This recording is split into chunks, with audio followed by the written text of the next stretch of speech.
Congratulations, you've paid off all of your debt and now you are ready for financial freedom, financial independence. But what path do you take to get there? Today, we're going to explore all of that and more as to your journey after you pay off your debt. Let's get straight into it. Hello everybody, welcome back to my channel, or welcome to my channel if you're new here. This is Essential Patience and I am Patience, and today I'll be talking about the path you take after you have paid off all of your debt. September of last year, I became debt free. I paid off my car loan, and since then I have been on a path towards financial success. It is exciting. It's a long journey. I'm not gonna get there anytime soon. I, like most people, work the salary job. My path will be pretty much similar to a lot of people, and I'm gonna be telling you what I'm doing and what you could do also to make this path a little easier. I think a lot of time we talk so much about getting out of debt, becoming financially successful. But once you pay off your debt, how do you stay debt free? How do you move to the next level? And that's my journey currently. So I'm going to be sharing that with you. And if that sounds good to you, remember to like this video, subscribe to my channel, and share this video if you enjoy it and you think somebody else will too. There's a lot of content about getting out of debt, becoming debt free, budgeting. But once you get out of debt, your next step is like videos towards like investing in big businesses, real estate investments. I don't know about you, but real estate investments can be intimidating, and it takes a lot to even start in that. I know people would say, oh, start with $0. Most of those are scam. Do not fall for it. The days of zero down ended after the housing market crashed. And for the average person, nobody's going to give you a loan for $0 down. A lot of people are selling their courses. Probably do a whole new video on scheming and scamming people out of their money with these fake courses. But essentially, let's get straight to the nitty-gritty, because where does it connect from debt-free to financial freedom? Typically, once you pay off your debt, if you don't have a house already, if you don't have something invested in your retirement account, if you don't have a fully funded emergency fund, if you don't have some cash on hand, you typically start at close to zero. I didn't start exactly zero, but I certainly started on a low cash on hand place. When I finally paid the last of my car debt, I was so low on cash, it was ridiculous. I spent the next few months recouping. I had no cash emergency fund. Thank God nothing bad happened, because I'd been kind of screwed. Not like really bad. I already had some emergency fund invested. I did not cash out. But for the typical person who has not already started investing, where do you start after debt free? And I say the first place to always start is budgeting. Budgeting is very important. You don't only need budgeting when you're getting out of debt. You also need to continue living on a budget after you get out of debt. And this is the mistake a lot of people make.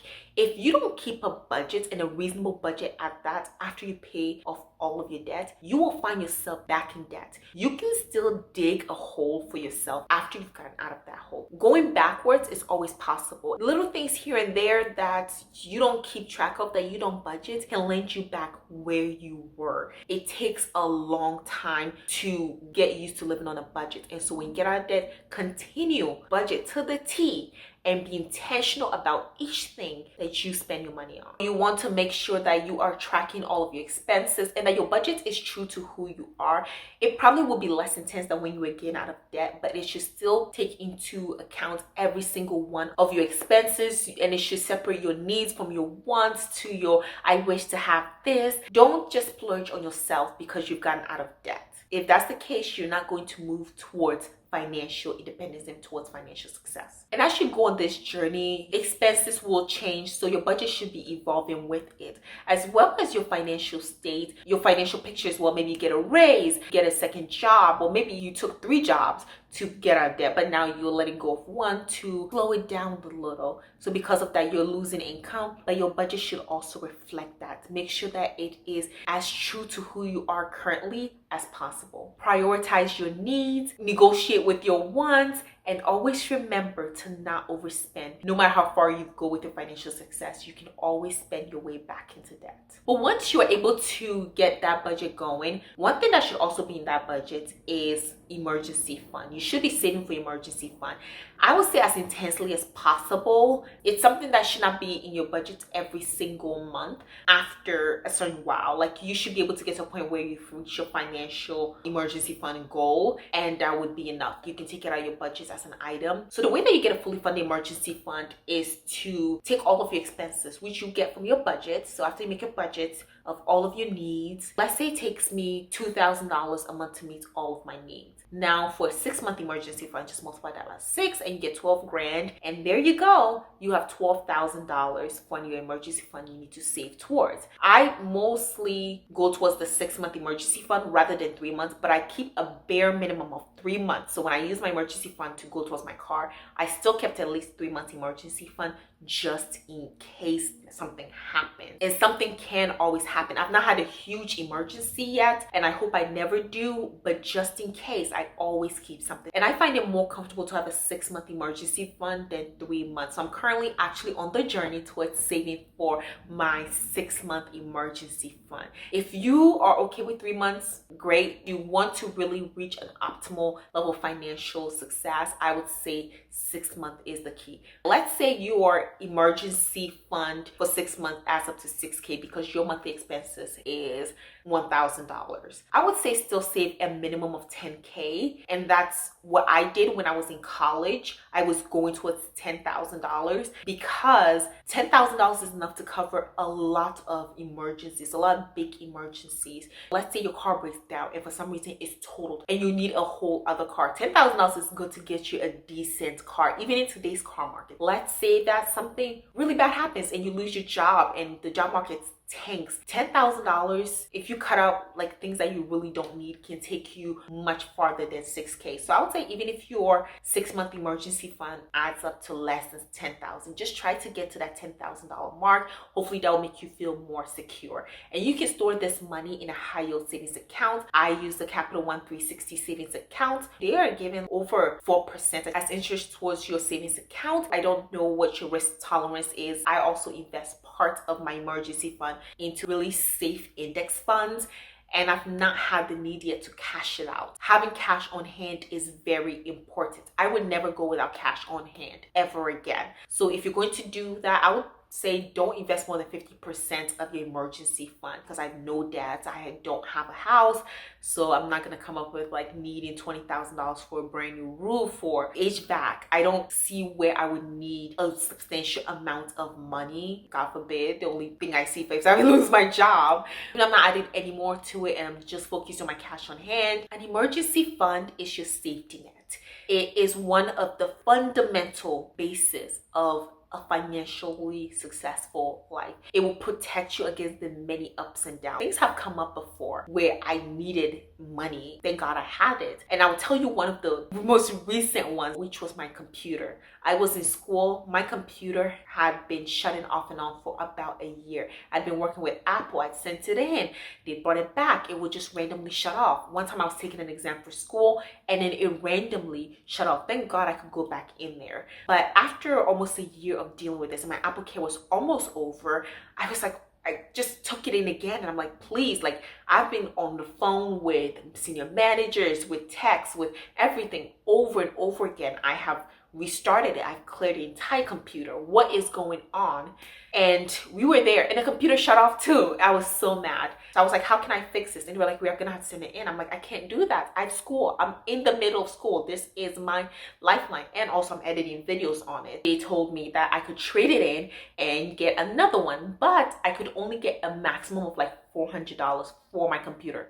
Mind you, this computer was not even 3 years old, but because I bought the Intel chip rather than the M1 chip years ago, it wasn't trading for much higher. My friend told me when I was buying that computer to get the M1 chip. I should have listened. I ended up trading it in and the remaining cost after Apple Care and everything was about $1,500. That was money I was not planning on spending. It was such an inconvenience, but that's what an emergency fund does. It turns emergencies into inconveniences.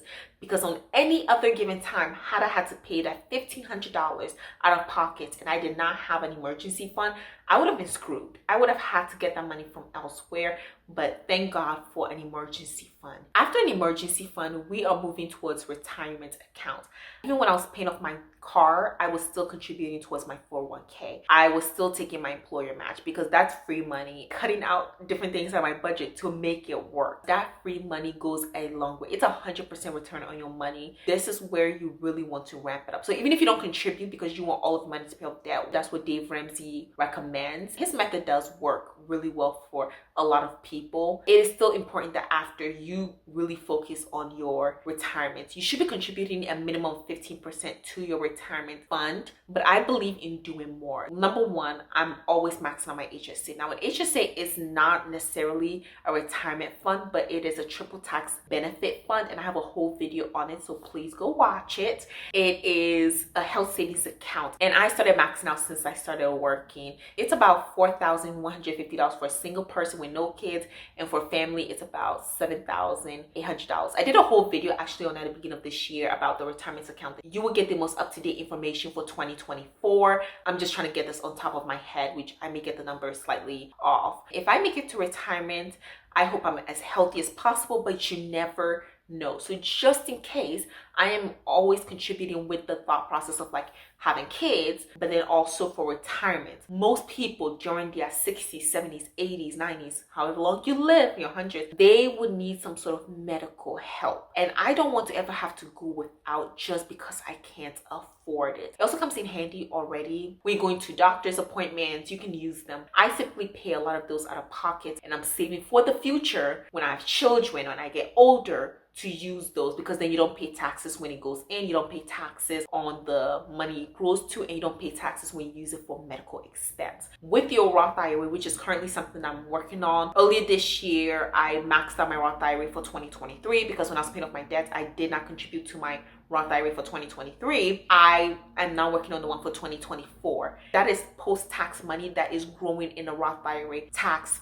free. So whatever you contribute will be tax free, and as long as you reach 59.5 at $7,000 a year for this year, that money would be tax free. You can become a multi-millionaire in your Roth IRA. It just takes consistency and time. $7,000 for the max for 2024. Last year was $6,500. The previous year I think was $6,000. So it's always increasing, and I always try to max it out. And last but absolutely not the least is your 401k with your employer. I focus now on at least just getting my employer match. I contribute as much as my employer match and then some when I see fit. This year, I'm only contributing up to my employer match because I want to max my Roth IRA, and I want to finish getting that fully funded emergency fund. Next year I may change it, but I'm not exactly sure yet. I'll have to reevaluate. But I think historically all the way up to like 25%, which was a lot. But that was when my expenses were really low. I didn't have car debt. I had a fully funded emergency fund. So it was easier to do that at that point. Now I'm in a slightly different situation, but still I am maxing it out to the employer match, and that's a good thing. But essentially I don't even have to max out my 401k to get past that 15% minimum. I do way more than 15% and has really supported my financial situation. But again, you don't have to do every single account to the max if you can't afford it yet. It always goes getting your 100% employer match, then you max out your Roth, and then you go back to the 401k increasing. But because I'm an HSA, I do the HSA first. And if you really want to know why saving for retirement is very important, watch my video I did on Stat Digest like a year ago on statistics on retirement and how a lot of people have to work into their 70s, 80s, and some people can't even ever afford to retire because they did not save for retirement. I watched this video where the lady was 70 plus years old and she was still working. She had nothing saved for retirement, and she still had student loans that now she was getting serious on paying off. Even though she hadn't been paying off for years, her living expenses was like $2,000. She didn't own a house. It was a really sad situation. A lot of Americans are not saving enough for retirement. And if you start even just a minimum of $100 per month, you have the ability to at least have the option to retire at some point in your life. Now, you're going to need more if you want a good retirement, especially if you are trying to be traveling in your retirement, live a really good life. It will take much more than $100, but with $100, as long as you have your house paid for by retirement, you don't have any high interest debt, $100 a month from age 20 to age 65 will be well over $1 million if invested well. And that's good enough to get you in a good situation. So the little you contribute today would add up to much more in the future. And because of compound interest will be worth way more than the same amount of money you would save in 10 years, 20 years, would save you so much regrets for not doing what you're supposed to do now and leaving it on for tomorrow. That's the whole point about the value of money with time, because of compound interest. So the money, the $100 you save today would be worth more than twice as much as the $100 you would save 10 years from now. Do your best, find places in your budget. I know you only live once, you want to enjoy life, but also prioritize your savings, because there's nothing worse than getting to an old age, rely on Social Security to retire. We may not even have Social Security by the time we get older. And also the people who are struggling, who have to continue working all the way to their last days on this earth. The sacrifice you do today would be worth so much in the future. It is never too early to also start investing for retirement. I opened my Roth IRA when I was 20 years old, but you can open at 18 years old. If you're a parent and you have a child, you can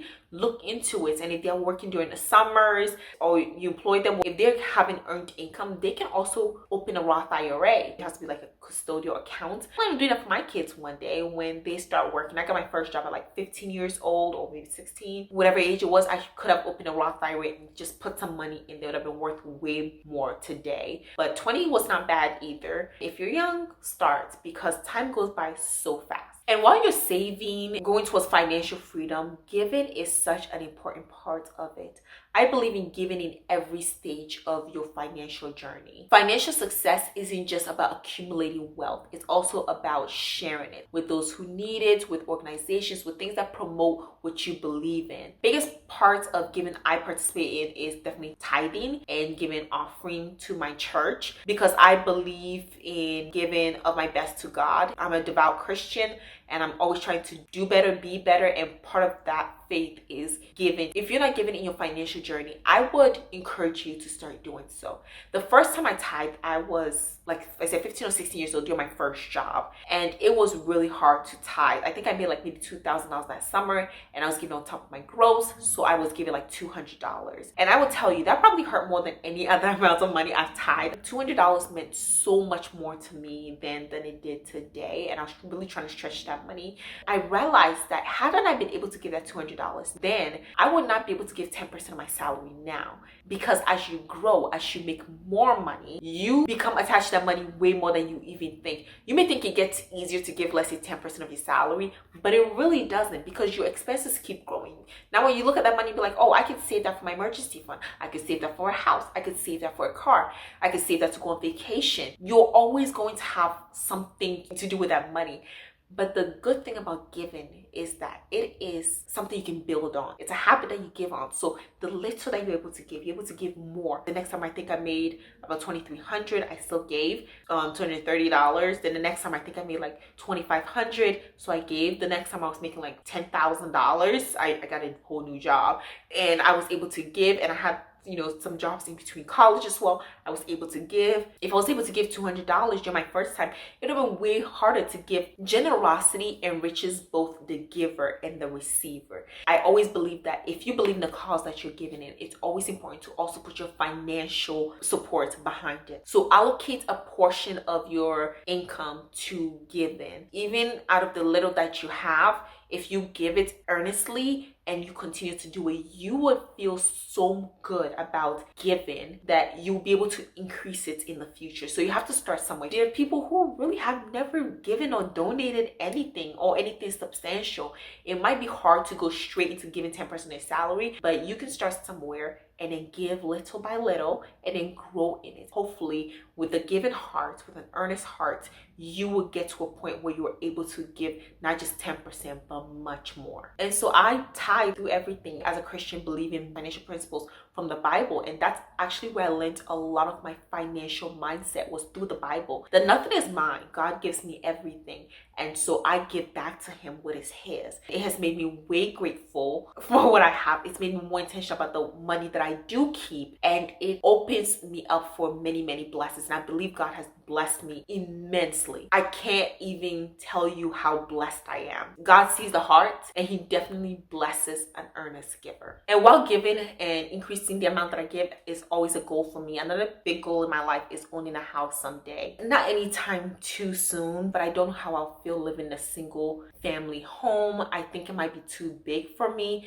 If I do go for something anytime soon, it'll probably be a condo or a townhouse, but then you have HOAs. In the future, however, I do want to own a home. It would be such a huge blessing to turn the keys to a home that I can call my own. To do that, I need to save for down payment, create space in my budget to contribute towards that, and I'll focus more on that once I have my fully funded emergency fund. The home is something that you hope to own one day. Start now, no matter how early it seems. The cost of houses are going up. So even a starter home is not what it used to be. The average cost of a house in America now is well above $400,000. So if you want to own a home one day, you need to start saving as soon as possible. So once you have a fully funded emergency fund, start that down payment. It doesn't matter if I buy a house, let's say in 10 years, as long as I'm saving the little that I have, in 10 years, I'll have something. Home ownership is really important towards financial success, and it's a really good investment. It's also really important, or more important, to buy within your means. The reason why owning a home is so important is that, let's say you take out a 30-year mortgage, which is probably the most popular, even though a 15-year mortgage is great, is the one that I know Dave Ramsey recommends, but I always suggest you do what feels comfortable for you. Let's say at 30 years old, you get your home. By 60, you pay off your house, and then 5 years later you retire. Now going into retirement, you don't have a cost of housing. Yes, you do have property taxes. Yes, you have utilities, and people always bring that up as if that's something you always have. Even Texas with high property taxes, let's say you own a $400,000 home and your property taxes are $10,000 a year. That is way less than the cost of rent. The average rent in Dallas right now is about $1,500 per month. And then you also own the equity in the home. And yes, you have utilities, but who doesn't? If you live in an apartment, you have utilities too. If you're renting a house, you have utilities too. Buying a house is something that's important to me. And if it is, don't let people discourage you from it. Just take your time and don't rush into buying a house because of FOMO. You think housing prices are going to go up. I've heard of many people who rush into a house and now their mortgage is way too much for them, that they cannot afford it, and then they have to sell it at a loss. So because they bought so high, or they sell just breaking even. That's really sad. So take your time, don't feel rushed, and just save for a house. And a goal that I hope to reach is not necessary or something that I'm really trying to hit before I buy a house, but I would hope to be able to put down at least 20% or whichever house that I buy, just so that I can afford the PMI, which is a private mortgage insurance, and that would lower your monthly payments as well. And I hope that when I do buy a house, I buy one that's within my means and I pay it off early. So making principal only payments, more frequent payments. I hope to one day be able to afford a 15-year mortgage if I buy like a really, really affordable house. But even if I do 30-year mortgage, I hope to put down 20% and to pay it off in less than those 30 years. The next thing you need to do once you get out of debt is to avoid lifestyle inflation.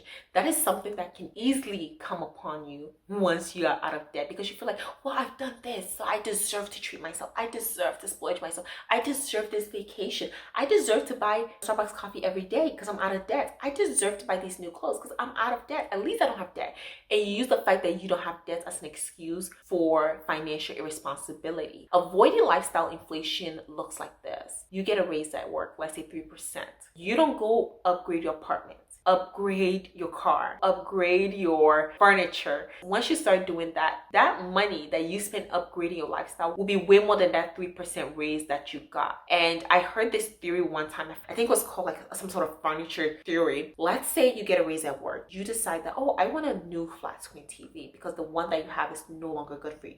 So you go get like a 60-inch or 70-inch flat screen TV. All of a sudden you mount it up, it looks great, but then your furniture doesn't look quite right. So you decide to change your sofa. And then now you've changed your sofa, but then the coffee table doesn't go with the sofa. So you go and get a more expensive coffee table. And now you have a new TV, new couch, and a new coffee table. You must as well get a new apartment that the office better in. So you go get a more expensive apartment, literally outspend your raise. Get a new car with it while you're at it. No, don't. But when you fall into lifestyle inflation, you tend to spend more than you're earning, and that could easily get you back into debt, or you're spending just as much as you're earning. It's important that we continue to maintain financial discipline throughout our journey towards financial freedom and financial independence. It's also what people call the lifestyle creep, while you're getting your raises and then you're doing little upgrades here and there, and then by the time you know it, you're spending way more on that lifestyle increase than you did earn. So let's say, for example, you get a $2,000 raise. You decide, I don't want to make breakfast anymore. I want to go buy breakfast every single morning because it's saving me on time. 5 days a week, you go to a coffee shop where you buy a coffee and a donut, and it comes up to $10. So at the end of the week, you're spending $50. Pretty small compared to your $2,000 raise. By the end of a 4-week month, you spent over $200. Remember, there are 52 weeks in a year. So by the end of the year, you are spending now $2,600 on breakfast. That is just $10 a day. You are spending way more than you got on a raise. And that's how little things can add up. And it's a good thing to take care of ourselves and to reward ourselves for what we are doing. But it's also important to put it in the budget, to budget for it, and to add up to the total cost, especially if something that we're doing for ourselves more frequently versus the raise that we are getting, and to stick to our budget. And whenever you get a raise, increase and buff up your savings, your investments, before leave the remainder for spending. And this is especially true if you're still saving up for your emergency fund, you're saving up for a down payment for a house, or even paying off your house. And the last but absolutely not the least on this journey is to enjoy life. Believe it or not, I want everybody to enjoy their life. I hope to reach a time in my life where I am fully debt free with a paid for house. But even before then, I still want to enjoy my life. I still like to go on vacations. I actually just came back from a friend's wedding in California. That was something that if I was being super strict, I guess I may not have gone to save money, but it's part of enjoying life and the things that come with life and celebrating the people around you. And later this year, I actually have a big trip coming up. It's all about balance, making sure that you are not outspending what you're making, but still enjoying the beautiful parts of life. Being financially responsible is not about denying yourself pleasure or the enjoyments of life. It's about making responsible choices and mindful choices. Spend on experiences that bring enjoyment and add value to your life. And it's all about having budgeted fun. I'm not the most spontaneous person, but I like to have a good budgeted fund because it's like, okay, I budget for it. I can afford it, and it allows me to enjoy myself even more because I'm not so burdened with, well, can I afford this? Can I afford this? How am I going to pay for this? I can just let myself go because I know I have the funds for it. Even when you're getting out of debt, you can still have budgeted fund. Let's say I am paying off a credit card debt, student loan debt, and an auto loan debt. And I'm like, okay, I'm starting my credit card debt. Once I finish this, I'm going to treat myself to dinner. Once I finish paying off my student loans, I'm going to treat myself to a manicure. Once I pay off my student loans, I'm going to treat myself to a vacation. You can have those milestones and still enjoy it, but it's about making sure that you're not setting yourself back from those enjoyments and not taking your foot off the pedals. But it's always good to celebrate your milestones, even when you're in debt, but also on your path towards financial freedom and financial success. I always budget for vacation, a little bit of splurging, and definitely for self-care. So by following these steps of budgeting, living mindful and financially responsible life, and giving and enjoying your life, you are setting yourself up for a path towards financial freedom and financial independence. And remember that it's not just about the destination. The thing about life is that time is going. We can't ever get this time back. I'm about to be 24 and I have to look back at the past couple of years since I came out of college, and it's been a long journey. I can never get those 2 years back. So I'm not just thinking and wishing for the day I'm 65 years old with a paid for house and millions of dollars in my retirement account. No, it's about the journey and enjoying that journey and the good choices that I make along the way, that when I finally do reach where I'm gonna be anyway, by God's grace, if I live long enough, I would have set myself up. But I don't just want to think about, well, I'll be financially free when I'm 65. Well, what about now? What about the next 30 plus years that is between now and 65 that I hope doesn't go too fast, because I have a lot of things I want to do in life. and I take it day by day. So here's to financial freedom and to the life you've always dreamt of. It's not too far away and it's not out of reach. You can get there. If by God's grace we all reach past 65 retirement age, we hope to have set ourselves up for financial freedom so that even if we work, it's because we choose to, not because we have to. So with that, I'm bringing this video to an end. Thank you all so much. Like, comment, and subscribe to my channel. And let me know in the comment section your opinions, where you are in your financial path. If you have any advice for the rest of us, you have any life lessons that you want to share, leave them in the comment section. I read all of your comments and I will be responding as well. I hope that I'm bringing topics that enrich your life and adds value to your life. Like, comment, subscribe, and share this video if you know somebody who you think this would be helpful towards. Thank you again, and I'll see you in the next one. Bye.